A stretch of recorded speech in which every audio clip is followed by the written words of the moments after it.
Hey guys, it's Simeon. This is Pro Wrestling Unlimited as we are here on the 21st of December 2020 to talk about everything that went down tonight on Monday Night Raw. And I'm going to get it off the bat. I'm just going to say it right now. I don't know what you guys thought of tonight's show, but I was bored. Bored. But I was bored out of my gourd. Yeah, I'm rhyming now because I honestly didn't like the show. Orton had a good promo. The Alexa thing was a cool little tie-in. They're trying to make it seem like the Fiend's going to come back bigger and badder than ever. But in all actuality, ladies and gentlemen, I was bored with 98% of tonight's Monday Night Raw. I guess you can go 95. And my glasses are all dirty, throwing me off. But I didn't really like tonight's show. I thought it was worse than last week's show.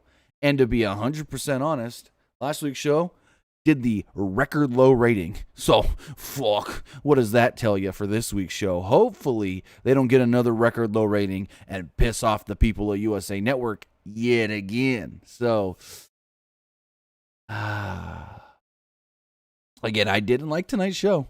I really didn't. But with that, guys, I want to say thank you for joining me here, either on twitch.tv/PW Unlimited or over there on YouTube, youtube.com/Pro Wrestling Unlimited.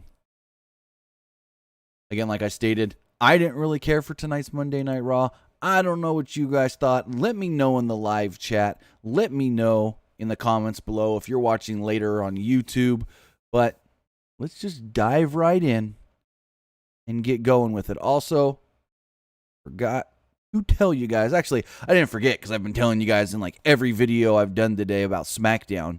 But remember, tomorrow, SmackDown will be taped tomorrow. Fans are allowed in the Thunderdome. I signed up in time. I'm going to be watching SmackDown tomorrow live from the Thunderdome website. We will have spoilers up for that. So just be aware that spoilers will be coming for Friday Night SmackDown tomorrow. So, I just wanted to let you guys know, in case you hadn't heard already, that SmackDown is going to be pre-taped show this week, taped tomorrow, and not just taped tomorrow and then aired on Friday and whatever, but taped tomorrow with live fans from the Thunderdome website. So just be aware, spoilers will be out, I believe, and I can check the email that they sent out. 6:45 Eastern is when they tell people to get into the Thunderdome website. 6:45 Eastern, 3:45 Pacific. So just so you know, that's when the SmackDown spoilers are going to start popping off. But with that, guys, this episode, this podcast, this review is brought to you by Pro Wrestling Loop, but we'll talk about them a little bit later. Let's talk about the topic at hand, this not-so-good episode of Monday Night Raw. The stage was decorated with Christmas trees. The announcers ran down the show, including some sort of a quote-unquote message from Randy Orton. Charlotte Flair opened up the show, coming out. And she said, and I quote, well, would you look at this? I am in the Thunderdome. And what would the Thunderdome be without the Queen? And my first thought was, the Thunderdome? Because it's been the Thunderdome since August without you. You being here makes no damn lick of difference. And she's supposed to be the baby face. That's such a fucking heel thing to do, to come back after being gone for 6 months and go, all right, now the show's going to be good because I'm here. That's such a fucking heel thing to say. But nope, she's teaming with Asuka. Her and Asuka are the champions, and she's the baby face. Are you freaking kidding me? It's like Sasha Banks. Sasha can make a good baby face. I'm not going to say that she can't. But the boss character, 100% heel. And when she cuts promos as the boss character trying to be babyface, doesn't work. And Charlotte, being the queen, trying to be a babyface, doesn't work. What kind of fucking babyface tells the referee, pull the rope down so I can get in easier. Yeah, no. Charlotte's fucking heel if I ever seen one. And her saying that, what would the Thunderdome be without me? Well, it was the fucking Thunderdome before you. You were gone for 6 months. You left before the Thunderdome, and nobody really missed you that much. Just gonna say it. Fuck. But with that, Charlotte would talk about coming back last night and introduce her tag team partner, the Raw Women's Champion, Asuka. But the interesting thing is she said, my partner, my friend, the Empress of Tomorrow, Asuka. Well, she said, my partner, my friend, one half of the tag team champions, the Empress of Tomorrow, Asuka. Then Asuka comes down to the ring and Charlotte goes, oh, hey, what about that Raw Women's title? You know, I helped you when a friend calls a friend for help. I showed up. I helped you. So what about that Raw Women's? And then they're interrupted by Nia Jax and Shayna Baszler. Fucking, she was going to do it. She was going to do it. Charlotte was going to say, I helped you when you needed a partner and I'll give me a goddamn title shot. She was going to say it. Fucking heel. She's a heel. She's going to turn on Asuka and say, fuck the tag titles. I want the Raw Women's title. And they're making up fucking random ass records now for Charlotte. Because fast forward to when she's taking on Peyton Royce and Lacey Evans. And Byron Saxton goes, you know, Charlotte Flair, she's got this new record. She's the only woman to be a Divas, Raw, SmackDown, NXT, and Tag Team Champion. Oh, go blow yourself. Fucking dumb. Making up records that no one on the current roster can probably break. Well, actually, no one can break, yet even match. The only person that can match that record on the current roster, Natalya. Natalya is the only other woman on the main roster right now active that has held the Divas Championship. So if they wanted to maybe have somebody try and match that record, then you would have to send Natty back to NXT. She would have to win the NXT Women's Championship, and that's just doing an awful god too much. So they're making up random ass new records for Charlotte left and right. And then, so Charlotte's a 11-time women's champion, but now, or no, 12-time. But now they're calling her the 13-time champion because the women's tag titles were her 13th championship within WWE. I'll go fuck off with this Charlotte Flair bullshit. Like, are you kidding me with all of this? This is stupid. Stupid. She's been back for 24 hours and we're already sick and fucking tired of her. Nia Jax and Shayna Baszler come out. And where are my notes here? Poof is God. Alicia Fox is not on the current active roster. If you remember when they did the Raw reunion, she was brought out with all the returning legends. Remember? Alicia Fox is no longer a current active roster member. So, just saying.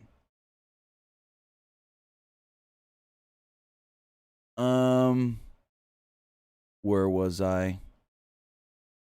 So Jax comes out and she said that it was good to see Charlotte and noted that it must have taken 6 months to recover from that arm that she injured. Jax also noted that 6 months off didn't fix Charlotte's robotic voice. Charlotte told her that she kicked their asses last night. And then when Charlotte tried to say it robotic, it was even worse. It was just like, are you fucking kidding me? She's like, I kicked your ass. She said robotic, not slow-mo, you dumb motherfucker. Yeah, this Charlotte shit just pissed me off left and right tonight because the way that she comes back and it's just like, Charlotte Flair.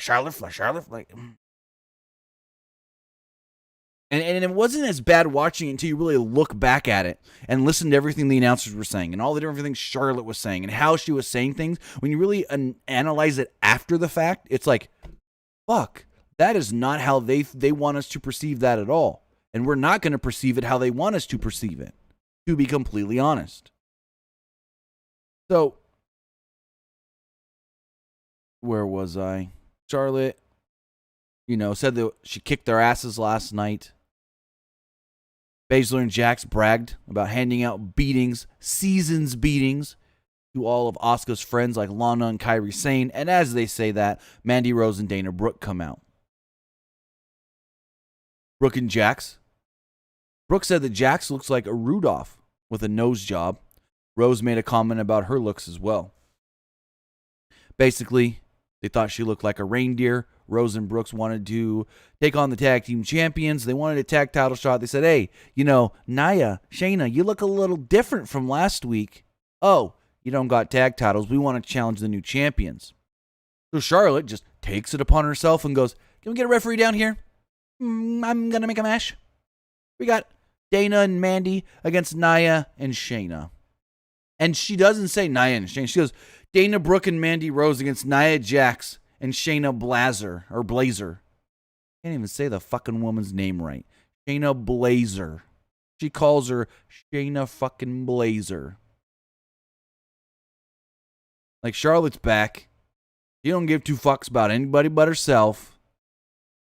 And it's just normal old Charlotte Flair. Anyways, we do get a tag team match. It's Nia Jax and Shayna Baszler against Mandy Rose and Dana Brooke. But before that match happens, we go to commercial. And during that commercial, we get a commercial for the January 4th edition of Monday Night Raw, which is announced as the Raw Legends Night edition of Monday Night Raw. They said that we will have guests like Hulk Hogan, Ric Flair, Kurt Angle, Beth Phoenix, Tori Wilson, and others. And the one other that stood out to me because they flashed a bunch of different people on the screen, well, Carlito. Yes, Carlito Caribbean Cool is apparently going to be at the goddamn Raw Legends Night. I so hope that this is the first step on getting Carlito back in WWE. I know they've wanted to get him back for a year now. They wanted to have him back in 2019. They reached out and tried to talk with him, and I don't know how it all went, but apparently it didn't go good enough. But hell, if this Legends Night is your first step on getting Carlito back full-time, or even on a semi-regular basis or something, oh, please. I was always a damn Carlito fan. I thought Carlito was an amazing heel back in the day. Also, guys, don't forget, you can be part of the show by texting in to 510-906-1341. Again, that text number is 510-906-1341. So Asuka and Charlotte were on commentary, and Asuka really didn't say much, and Charlotte kind of dominated the whole thing, just making it, well, about herself.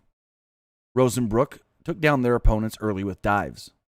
This was followed by a clunky spot where Jax knocked Rose off the apron, but barely touched her at all. I think that was a smart way to go, so that way she didn't, smack into Mandy like last time she bumped her off the apron and busted her shoulder. Mandy can just go, I'm going to jump early and take the dive how I want. Or the bump. So Jax tossed her into the barricade, which led to a break.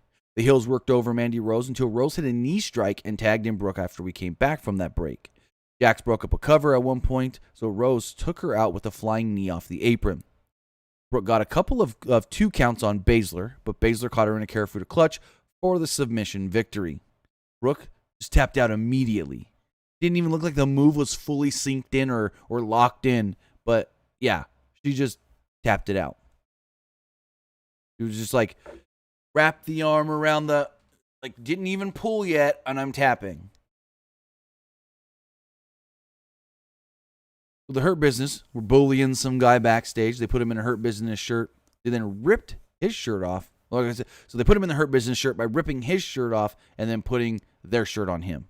And then they did it to where it was like a long sleeve shirt, kind of like I'm wearing, but it was tight on the guy, and they didn't put his arms in the sleeves, so he's like, help me. Help me, kind of deal. So then we got a SmackDown commercial. Actually, no, this was during the tag match. I missed this. I have this written out of order, I guess. So we got a SmackDown commercial. Well, of course we know Kevin Owens, Roman Reigns, Universal title cage. Sami Zayn, Big E, IC title. But it was also announced, well, Charlotte Flair and Asuka will be defending the Women's Tag Team Championships on SmackDown, but no opponents were named. And when they asked Charlotte about that, when she was on commentary, they were like, oh, what do you feel about having to now go to SmackDown to defend those titles? And Charlotte literally goes, it doesn't matter to me. I was on Raw, NXT, and SmackDown before I left. And I'm just like, oh, piss yourself. Piss off, mate. MVP and the Hurt Business come out for MVP's VIP lounge. The Hurt Business entered all wearing black suits and gold around their waists. Except MVP, of course, because he doesn't have a title. Broken King Slender, that's the first thing that I thought. He says, let me guess, Riot Squad challenging this Friday. Most likely, what other tag team you got on SmackDown for the women's division? Anyways. Shelton began talking about their win last night. And then, well, it seemed to be about their win, but seemed to be interrupted by Cedric Alexander, who bragged about beating the New Day. Lashley and Benjamin both gave him a look like, bro, what the fuck? Lashley called himself dominant and said nobody can beat him. MVP said, I brought a photographer to commemorate this moment of us all being champions. So the photographer enters the ring and starts taking pictures, and all of a sudden we realize, hey, there's another champion behind them up on the top rope. But it's a 24/7 champion, R-Truth. And they snap about 5 or 6 pictures, and MVP's like, yeah, let's get in here tight. And you hear Cedric going, snap away, click all them pictures. And then all of a sudden, the 24/7 geeks run down. 24/7 geeks run down, chase off R-Truth, and then out would come Riddle and Hardy. So Riddle congratulated the Hurt Business on their win, but wondered why they spent so much money on celebrating. He literally said, why you gotta drop so much money at the club, bro? Riddle said, all you need to do is hang out with the bros while listening to the Joe Rogan podcast or watching one of them Dave Chappelle comedy specials while making treats and getting toasted. Maybe have a little barbecue out back. I was like, they're going too far on this Matt Riddle stoner thing. Like, too far. But apparently Vince finds it hilarious and thinks that Riddle plays the part perfectly. That's what I've been told. That Riddle plays the part perfectly for what Vince thinks a stoner is, and Vince finds it all just utterly hilarious. Riddle said that they were all the same, self-aware creatures traveling on a rock through the solar system. Hardy said there were more important things in life than status and money. He said they would rather live with pride than greed. Hardy's music hit, and that was the segment. What? That was it? 43 minutes in. And nothing of note has happened other than Shayna and Nia won a match to probably get themselves a shot at the tag titles. So next up, we had a 2-minute match. Angel Garza against Drew Gulak. Sarah Shriver interviewed Garza before the match. He gave her a rose and said, I'm coming back to talk to you afterwards, my dear. Came out and won the match really quickly with a super kick and a wing clipper. No much more to really say. Charlie Caruso approached AJ Styles backstage. AJ and Omos. Can't forget Omos. Styles told Caruso that The Miz screwed him out of the championship last night. Miz ruined everything. He wondered why he agreed to be on Miz TV tonight, and Styles said, well, I want to hear from Miz himself that he messed up. I want him to admit it to my face, basically, is what he said. Which I'm like, okay. I can see that, AJ. I can see where AJ's coming from then. So the second hour kicks off with, well, Miz TV. Miz and Morrison are out there. Miz said that, yes, he failed at his goal of becoming a 2-time WWE champion. Miz apologized to his family for letting them down. Morrison said that wasn't the only apology he had, and Miz calls out, well, AJ Styles and Omos. So Miz began to explain himself, but Styles quickly interrupted. Styles said Miz might be the dumbest person on earth. Styles said Miz blew it. And here's the one thing that doesn't make sense with what AJ said. AJ stated, he said, Miz, you messed up. You couldn't cash in the Money in the Bank briefcase in a ladder match. And I go, well, it's not like he won the briefcase in a ladder match. No. He won it in a singles match. And there's my daughter in the background, grabbing her blanket. Anyways. So it's like, AJ, you're going to get mad because he failed in a ladder match, but your reasoning is, didn't you win a ladder match to become Mr. Money in the Bank? No! He beat Otis when Tucker screwed Otis. So that logic, ball it up, fastball, pitch it, right out the fucking window. Miz fired up and said that he knows what happened. He successfully cashed in his contract 10 years ago and wanted to do it again. After 15 years of hard work, people still don't respect him, he said. Miz wanted that respect from the fans and from Styles, and that's why he tried winning the title last night. Miz said that they were both robbed last night, and he apologized once again to AJ. Miz then had a gift for Styles, an opportunity to be in the next Marine movie. Miz showed a Marine poster with himself, Omos, and Styles on the poster. Styles was on there, a little bit tiny. Styles yelled at Miz. They argued, and Omos pointed out that Morrison is the one who cashed in the briefcase and said, hey, we're cashing in. Not Miz. Miz never actually said, I'm cashing in. Morrison is the one that said, cash this in.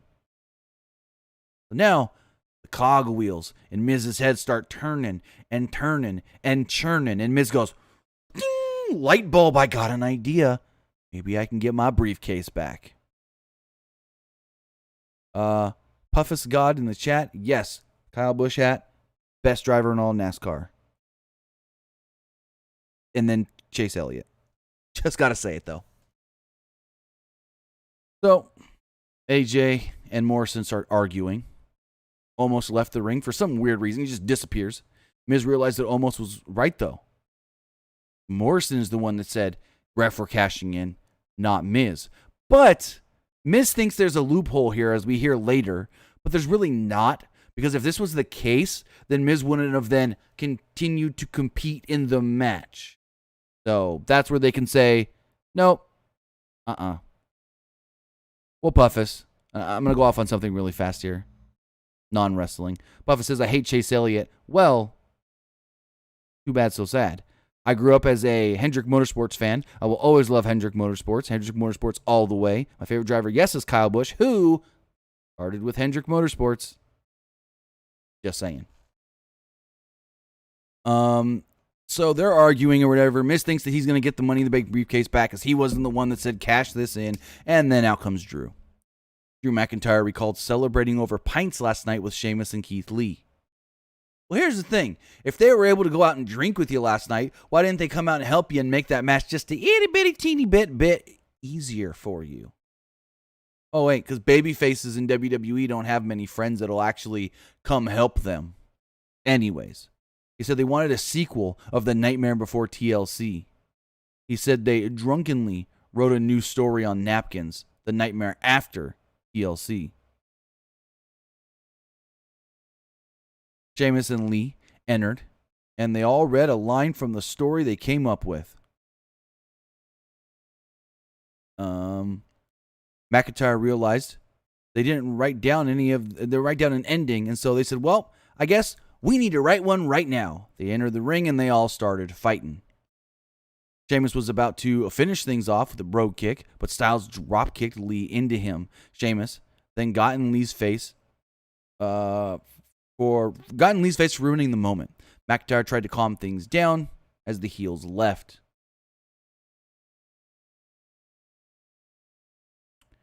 All right, Puffus, have a great day. And yes, I grew up as a Gordon fan, Johnson fan. So, Hendrick Motorsports all the way, buddy boy. I mean, we got Kyle Larson now. Hendrick Motorsports, ungodly god tier right now with their 4-driver lineup. Anyways, back to some wrestling. So, after a break, we see Sheamus and Keith Lee in the back just yelling at each other and going off. And Drew gets in the middle of them and goes, calm down. Keith, it was an accident. Sheamus, it was an accident, right? And Sheamus is like, of course. And he's like, okay, no, you go cool off. I'm going to talk to Keith. He was like, Keith, it was an accident. Sheamus, yes, he's got a temper, but he's better as an ally than against us. And with him, we can really do some damage. So Keith's like, all right, you say so. I'm going to take your word. And I think Drew at one point even said, Sheamus can be a prick. I think he said that at one point. I laughed.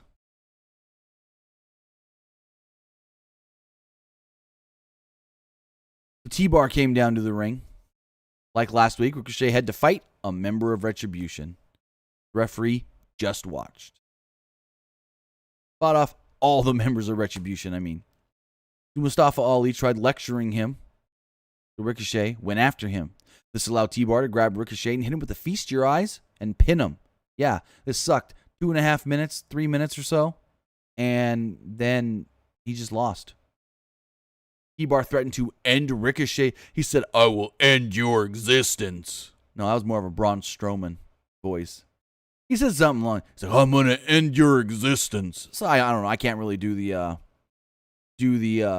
what's it called? T-Bar voice. But anyways, yeah. Cool. They had a pre-taped New Day promo from earlier in the day. Basically, they said, we've been to the top of the mountain. Yes, we've been knocked off before, so we know how to get back there, and we will. And Kofi even said, hey, I take my hat off to the Hurt Business. They beat us. If I had a hat on, I'd take it off. I like that line by Kofi. He's like, hey, if I had a hat on, I'd take it off to him. So speaking of the Hurt Business, we have the U.S. champion Bobby Lashley and MVP against the team of Riddle and Jeff Hardy. This match went roughly about 11-12 minutes. Good guys were in control early until we went to a break. After the break, Lashley was in control. Lashley pushed Hardy off the top rope, and he fell awkwardly to the outside. Riddle made a hot tag and ran wild on MVP.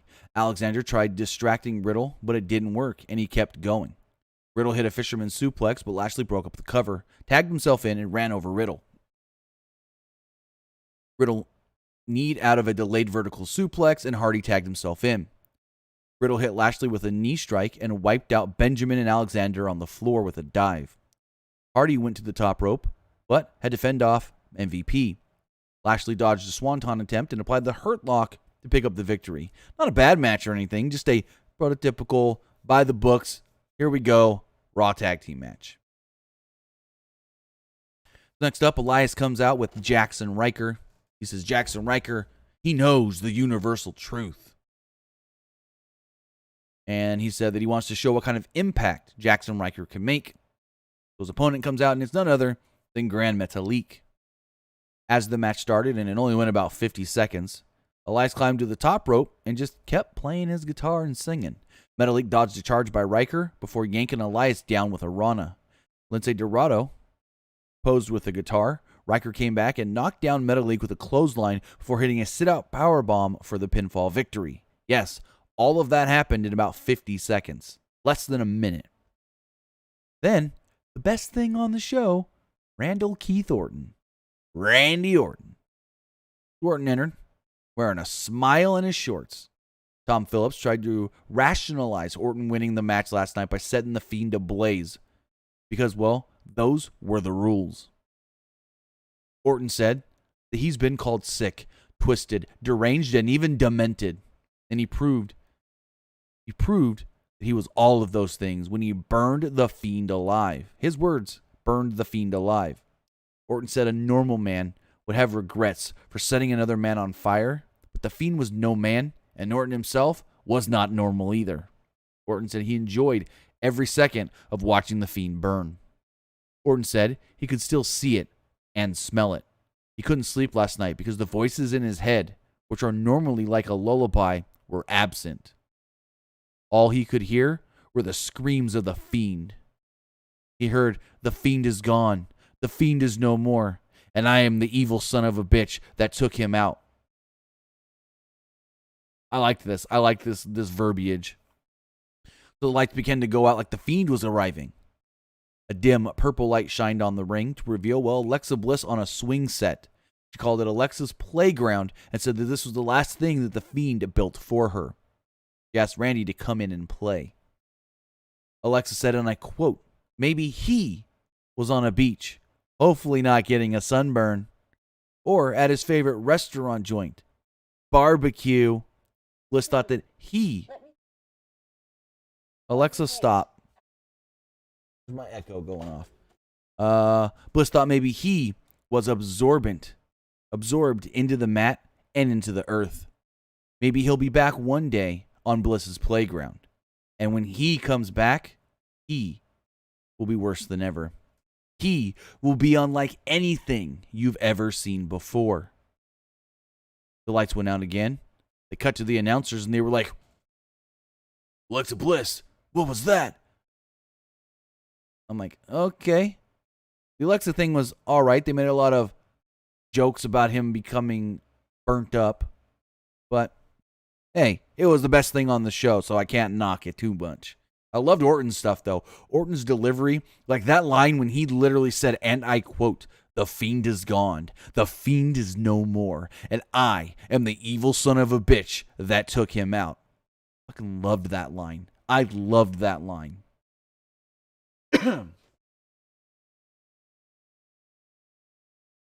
Sarah Shriver interviewed Royce and Evans before their match with the Women's Tag Team Champions. Evans was offended that Shriver thought that they might not be ready for this opportunity. As Evans began making her entrance, Royce goes, oh, by the way, I'm the one that got this match made. I made the actual challenge. And it's like, what?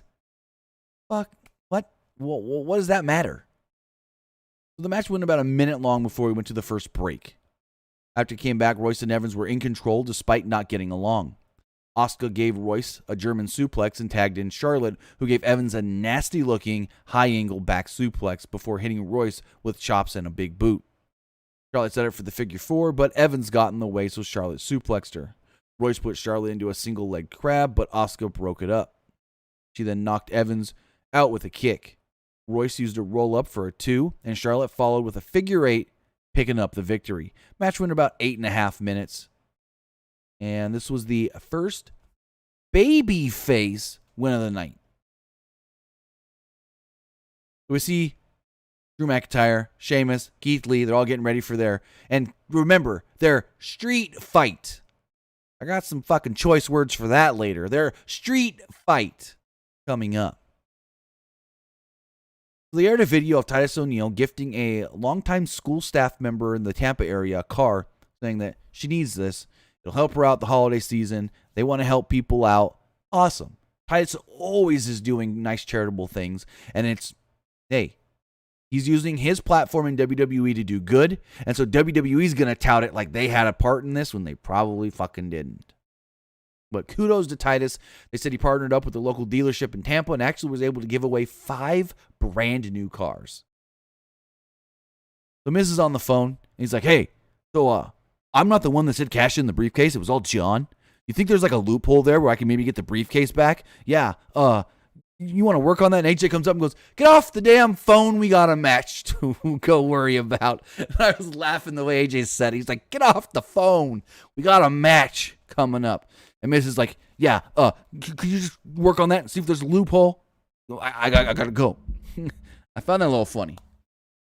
There were some good little slight comedy things on the show. I will admit that. But we go into this 6-man holiday street fight. It's the WWE Champion Drew McIntyre, Sheamus and Keith Lee against AJ Styles, The Miz and Morrison. And they call this a fucking street fight, but it's a 6-man tag. A street fight means you don't got to tag in and out. A street fight means you got 6 guys out there and they're all just fucking brawling. But what was this? No, it was a 6-man tag team match where only 2 guys were legal at a time. And weapons didn't even come into play till like the last 2-3 minutes, maybe 4 minutes of the match. Like, there wasn't many street fight elements to this damn match either. Sheamus and Morrison had an exchange early on that reminded me that these two had a really damn good ladder match at TLC about 10 years ago. And they did. And I would love to see that again. Anyways. The good guys were doing well and getting along just fine until Sheamus and Lee got into a little bit of a heated argument, I guess you can call it. After a break, Sheamus worked over Styles. Sheamus and McIntyre decided to club away at the chests of Miz and Morrison in unison. They pushed Miz and Morrison into Lee, who drove them into the sides of the ring. Morrison then threw a gift box into the ring, and the announcers let us know, oh, hey, by the way, this is no DQ. Everyone was still standing on the apron, waiting for tags, because, if we're not the legal guy, we're going to get DQ'd. Another one. Fuck off, mate. Anyways, Morrison, like I said, threw the gift box in the ring. Sheamus and Morrison battled on the top, which resulted in Sheamus falling through a table on the outside. I don't even remember seeing that table get set up. Who set the table up? Was it just already set up before the match? I don't know. This allowed the heels to take over, though. McIntyre and Lee just watched from the apron as their teammate got beat up by multiple different people. And they just watched. I'm like, what the hell? At one point, Sheamus hits a white noise and tags in McIntyre. He tossed around Morrison and Miz. People were probably switching to the Steelers game at this point, as McIntyre gave Miz a spine buster, but AJ broke up the pin. Everyone traded moves until Styles finally decided to grab a kendo stick, dressed up like a candy cane, and they didn't call it a kendo stick. They said, oh, AJ with a candy cane, and he used it on McIntyre. McIntyre fought back and powerbombed Styles through a table. Sheamus and Morrison battled with the kendo sticks on the outside as McIntyre set up Miz for a claymore. Sheamus tagged himself in before McIntyre could hit the claymore, which could have still done, and then let Sheamus get in, but I don't know why he stops himself. Anyways, Lee then tags himself before Sheamus could even do anything. Morrison was about to get involved, so Lee knocked him off the apron into the arms of Omos. Morrison was relieved, but Omos just drops him right through a fucking table. Like, he's helping your boy. You don't want to hurt your boys. This match was so ass backwards, I don't even know. Lee then gave Miz a spirit bomb to pick up the victory. As soon as the babyfaces start celebrating, like Drew's in the middle, and he raises Sheamus's arm. He goes to raise Keith Lee's arm, and Keith Lee doesn't even lift his arm. He pulls his fucking arm down. He looks at Sheamus and goes, what the fuck, bro? And so Sheamus goes, okay, I'm gonna fucking kick you in the face.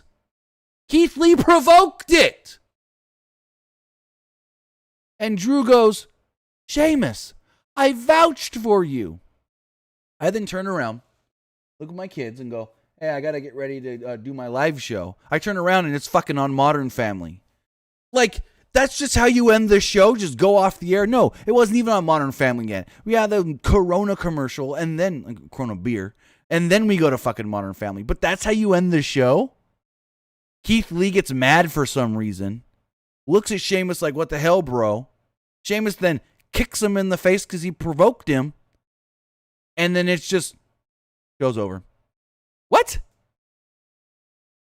What a fucking ending. And not in a good way. Not a, man, what a fucking ending, hell yeah. No. A fucking dumb ending. There's nothing, like, what are we supposed to think now? How is that going to get us to want to watch next week? Your show should end with either a good moment or a cliffhanger that gets us to want to watch next week. And this wasn't that cliffhanger. And your baby face provoked Sheamus. Your baby face who has been, what's the word I'm looking for? Concerned that Sheamus is going to turn on Drew, provoked him. Drew tried to raise both of their hands in victory, but nope. Keith Lee said no.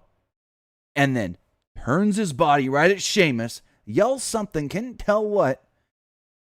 And so Sheamus goes, oh, you want to come at me, bro? How about I throw the first shot? So is Sheamus the heel? Is Keith Lee the fucking heel? I mean, like I said, Keith provoked him. I don't even fucking know where they're going here. But that was Monday Night Raw. Let's see what you guys had to say in the text message bin. Remember, you guys can text into the show 510-906-1341. Again, that's 510-906-1341. First person here states, not Raw related, But we'll talk about KO last night and the title. Do you see him winning the top title as a face eventually? Yeah, eventually, probably. I can see Kevin Owens winning the title again as a babyface. Well, not again as a babyface, but again and as a babyface. This person says, the show, not good, just not good. The tag main event made no sense. A street fight with tags. You're telling me. The person says, Tim, will you do Wrestle Kingdom review? I mean, that's the plan. Unless something happens where I can't. But that would be the plan, is to review Wrestle Kingdom. And this person says, a few questions. Who do you think needs or deserves another WWE Championship run after Drew McIntyre's reign? Keith Lee, Sheamus, The Miz, or Jeff Hardy? Keith Lee eventually will get it. Sheamus would not be bad as the champion. Miz and Jeff Hardy. I liked The Miz as champion in 2010. I will admit that. Now do I want to see Miz as a champion? That's a stretch. This person says, even though it's not Raw related, which NXT women's team should win the WWE Women's Tag Team titles?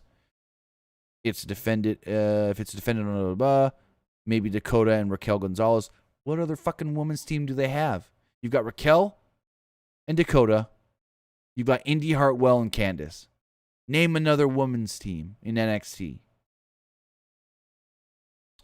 Person says, what do you see being the end game for Retribution and Ricochet's heel turn? And joined? No. I think if Ricochet joins, it's going to be that he's forced to join, and he's going to be reluctant the whole time and still technically be a babyface. But with that, guys, that was Monday Night Raw. A not that good show. A show that had, in 3 hours, one good segment that maybe lasted 15 minutes. So, yeah. I'm going to say right now I liked about 15 minutes of this show. Maybe 20. But see how it does in the ratings. Oh, I was correct. There is another team in NXT. Kaden Carter and Casey Catanzaro. Yeah, I forgot about them because you never fucking see them on the show. And when you do, it's for 45 seconds getting their asses beat. But with that, guys, I want to say thank you for joining me here. Twitch.tv/PW Unlimited. YouTube.com/Pro Wrestling Unlimited. Remember to follow us right here on social media, on YouTube and Twitch, but also on Facebook. Facebook.com/Pro Wrestling ULTD. Follow us on Instagram by searching for Pro Wrestling Unlimited. And follow us on Twitter at PW Unlimited. So with that, guys, have a great night.